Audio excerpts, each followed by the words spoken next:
Magandang araw po sa inyong lahat.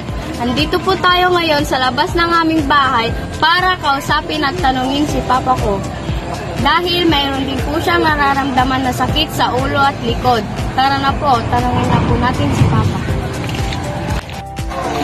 Papa, pwede po ba kitang ma-interview kahit saglit? Saan yan? Para po sa health namin. Oh. Ano po pangalan ninyo?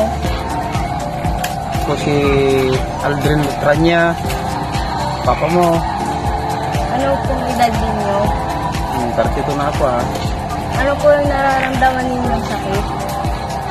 So, masakit yung ulo ko. Tapos siyempre, alam mo naman, puyat yung biyahe. O, gabi-gabi. Tapos pag-uwi, umaga na. Kulang pa sa tulog. Eh, siyempre, talagang sasakit ang ulo. Hindi masyadong maganda yung tulog sa umaga. Kaya lagi sumasakit. Ano po ang iniinom ninyong gamot para po maalis ang inyong sakit? Yung ano lang, yung paracetamol, yung pagka ano, yung Alaxan FR, pero kung ayaw, yung Barisisik. O pag nakainom ako siguro, dalawang tablet sa umaga tapos sa hapon. Medyo okay na rin, mawawala na rin yung sakit ng ulo. So guys, dito na po nagtatapos ang ating pag-i-interview kay Papa. Salamat po sa pagpapaunlak.